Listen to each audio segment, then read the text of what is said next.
சீதேவி பெரியவளா? மூதேவி பெரியவளா? இது வந்து ஒரு முக்கியமான ஒரு கொஸ்டின். அது என்ன சீதேவி? சீதேவி தான் ஸ்ரீதேவி. அவ வந்து விஷ்ணுவோட கரம் பிடித்து இருக்கக்கூடியவள். அவ இருக்கக்கூடிய இடம்லாம் செல்வம் குடிக்கக்கூடிய இடம். அழகு மிகுந்தவள். அவள் வந்து அழகா இருப்பா. அந்த விஷ்ணு கூட அவ இருக்கக்கூடிய அந்த முகத்தை பார்த்தாலே நமக்கு வந்து ரொம்ப சந்தோஷம் கிடைக்கும். அதனால நம்ம பெரும்பாலும் நம்ம விஷ்ணுவையும், ஸ்ரீதேவியையும் தான் வணங்கணும் அப்படின்னு நினைப்போம். ஆனா மூதேவி யாரு? இவ தான் மூத்தவள். ஸ்ரீதேவிக்கு மூத்தவள். ஆனா அந்த மூதேவி முக்கியமான கடவுள் அப்படின்னு சொல்றாங்க. தாமிரபரணி ஆற்றங்கரையில அதற்கான வழிபாடு இருக்கு. அது என்ன மூதேவிக்கு ஒரு முக்கியமான வழிபாடு? மூதேவி வந்து பார்க்க வந்து அருவருப்பா இருப்பா. அவருக்கு வந்து சொல்லப்போனா ஒரு பருத்த மார்பு, வயிறும் தொப்பை விழுந்து பார்க்க அருவருப்பாக இருக்கக்கூடிய அந்த மூதேவியை ஏன் வணங்கணும்? அப்படின்னு சொன்னா, மூதேவியை வணங்குனா தான் முக்கியம். ஏன்னு கேட்டா ஒருத்தருக்கு வந்து பொண்ணு, பொருள் எல்லாம் நெறைய இருந்தாலும் கூட தூக்கம் ரொம்ப முக்கியம். இந்த தூக்கத்த தரக்கூடியவ யாரு அப்படின்னா மூதேவி. நீங்க வேணா ஒரு 4 நாள், 5 நாளு தூக்கம் இல்லாம இருந்தீங்க அப்படின்னா, உங்களுக்கு பைத்தியம் பிடிச்சிரும். பைத்தியம் பிடிச்சுட்டு அப்படின்னு சொன்னா, நீங்க எத்தன பொண்ணு, பொருள் வச்சா கூட பிரயோஜனம் கிடையாது.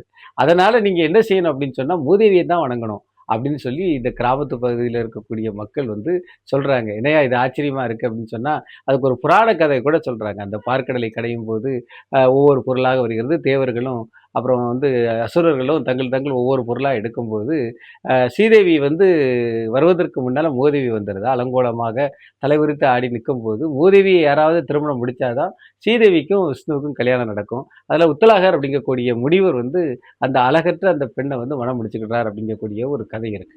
இந்த மூதேவியோட கோயில் வந்து எங்க இருக்கு அப்படின்னு பார்த்தீங்கன்னா, ஊர்க்காடு அப்படிங்கக்கூடிய இடம். அம்பாசமுத்திரம் பக்கத்துல ஊர்க்காடு அப்படிங்கக்கூடிய இடம். அங்க வந்து துணி துவைப்பவர்கள் வணங்கும் தெய்வமாக கழுதை வாகனத்தோட இந்த மூதேவி இருக்கிறத நம்ம இன்னும் பார்க்கலாம். இந்த மூதேவிக்கும் இன்னைக்கும் நிறைய பேர் வந்து பூஜை போட்டு வணங்கிக்கிட்டே இருக்காங்க. இதுக்கு காரணம் என்ன அப்படின்னா, தூக்கம் வரல அப்படின்னா பைத்தியம் பிடிச்சிரும். பைத்தியம் பிடிச்சிட்டோம் அப்படின்னா வாழ்க்கையில எதுவுமே கிடையாது. அதுல நல்ல தூக்கம் வரணும் அப்படின்னு சொன்னா, நமக்கு மூதேவியோட வரம் வேணும் அப்படின்னு சொல்லி அங்க வராங்க. என்ன உங்களுக்கு தூக்கம் வருதா? வரலையா? மூதேவியோட வரம் உங்களுக்கு வேணுமா? வேண்டாமா? இத பத்தி சுவாரஸ்யமான தகவல்கள் ஏதாவது உங்களுக்கு தெரிஞ்சது அப்படின்னு சொன்னா, கமெண்ட்ல சொல்லுங்க. மூதேவி கோயிலுக்கு ஒரு இடம் போயிட்டு வாங்க. முத்தாலங்குறிச்சி காமராசுவின் நெல்லை வரலாற்றுச் சுவடுகள்.